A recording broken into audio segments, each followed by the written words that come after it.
Hello മക്കളെ, നിങ്ങളൊക്കെ ഭക്ഷണം കഴിച്ചാൽ ഞാൻ ഇന്നൊരു സ്പെഷ്യൽ ഉണ്ടാക്കാൻ പോവാണ്. നിങ്ങളുടെ നാട്ടിലൊക്കെ ഇത് ഉണ്ടാക്കുമെന്ന് അറിയില്ല. ഞങ്ങളിവിടെ ഇതിങ്ങനെ മീനൊക്കെ നല്ല കഴുകി വൃത്തിയാക്കി ഇതിൻ്റെ അകത്തൊക്കെ ഉപ്പൊക്കെ തേച്ച് ഇങ്ങനെ വെച്ചിട്ട് നമ്മളിങ്ങനെ ഈ വാഴയില വെച്ച് ചൂടാക്കിയിട്ട് ഇത് ഓരോന്നോരോന്ന് അതിൽ പെറുക്കി വെച്ചിട്ട് അത് നല്ല ഇങ്ങനെ മൂത്ത് വരുമ്പോൾ നമ്മൾ തിരിച്ചു മറിച്ചൊക്കെ ഇടണം. എന്നിട്ടൊക്കെ ഇങ്ങനെ മൂത്ത് വരുമ്പോൾ നമ്മൾ അത് എടുത്തൊന്ന് കഴിച്ച് നോക്കിയാൽ നല്ല ടേസ്റ്റ് ഉണ്ട്. നിങ്ങളവിടെയൊക്കെ ഇത് ഉണ്ടാക്കുമോ?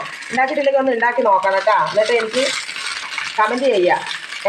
ചാനൽ ഇഷ്ടമായ സബ്സ്ക്രൈബും ചെയ്യണം. പിന്നെ അതിൻ്റെ കൂടെ നമ്മൾ ഇതാ ഈ മുളകുണ്ടല്ലോ, ഈ മുളക് ഇങ്ങനെ എടുത്തിട്ട് അതിന് കുറച്ച് ഉപ്പൊക്കെ തേച്ചിട്ട് മുളക് ഇങ്ങനെ എടുത്ത് അതിൽ ഇങ്ങനെ ഉപ്പൊക്കെ നിറച്ച് ഇങ്ങനെ നിറയ്ക്കുക. ഉപ്പൊക്കെ നിറച്ചിട്ട് അത് ഇതിൻ്റെ കൂട്ടത്തിൽ ഇങ്ങനെ വെക്കുക.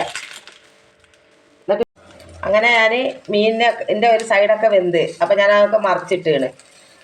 മീനൊക്കെ റെഡിയായി. ഞാൻ ഇനി ചോറുണ്ണാൻ പോവുകയാണ്. മീൻ എന്താ ഇങ്ങനെ കൂട്ടി കുഴച്ച് ഇങ്ങനെ ഇപ്പോൾ